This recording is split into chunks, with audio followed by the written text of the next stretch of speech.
जवान शाह अच्छे से जानता था कि निहाल के हक में उसके घर वाले कितने बुरे हैं। उसने कई दफा निहाल को अपने घर वालों से बचाया, ना सिर्फ उनके इल्जामात से बल्कि उनके किए गए जुल्म से भी। लेकिन इस दफा जवान शाह को ऐसा क्या हुआ कि उसने अपने घर वालों पर भरोसा करते हुए निहाल को उनके सुपुर्द कर दिया, और जो उन्होंने किया वो फिर आप सब जानते हैं। निहाल बच तो गई है लेकिन एक जिंदा लाश बन चुकी है। डॉक्टर नवीद निहाल के लिए एक मसीहा का रूप धारते हैं और उसको मोटिवेट करते हैं, इतना हौसला देते हैं। उनकी अपनी बेटी इंतकाल कर चुकी है, लेकिन अब निहाल को अपनी बेटी बनाते हुए उस पे किए हुए हर जुल्म का अब बदला लेंगे। तो दूसरी तरफ जवार शाह और शबाब बहुत ज्यादा खुश हैं कि उन्हें औलाद जैसी नेमत मिल गई, लेकिन उन्हें इस चीज की खबर नहीं कि ये खुशियों का जो सिलसिला है वो बहुत ही मुख्तसर है और बहुत जल्द इनकी खुशियों को नजर लगने वाली है।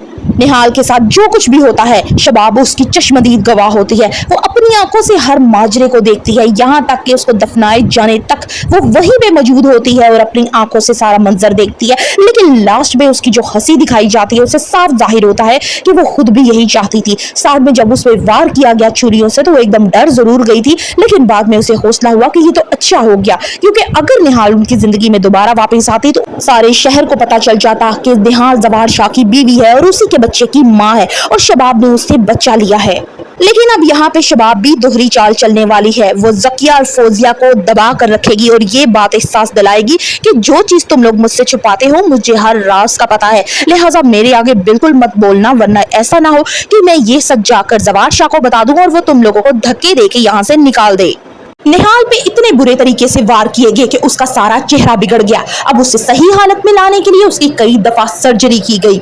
डॉक्टर नवीद निहाल से पूछते हैं कि वो कौन है और किसने उसके साथ इतना बुरा सलूक किया। निहाल डॉक्टर नवीद को कहती है कि वो जवार शाह की बीवी है और उसके बच्चे की माँ है। वो सारी बात डॉक्टर नवीद को बताती है। जवार शाह का नाम सुनकर डॉक्टर नवीद बहुत ज्यादा चौंक जाती है और कहती है कि मुझे यकीन नहीं हो रहा कि जवार शाह जैसा शख्स इस तरह का सलूक कर सकता है। यहाँ निहाल कसम खाती है कि जिसने भी उसके साथ इस तरह का सलूक किया है वो किसी को नहीं छोड़ेगी और अपने बच्चे को उस घर से वापस लेकर आएगी।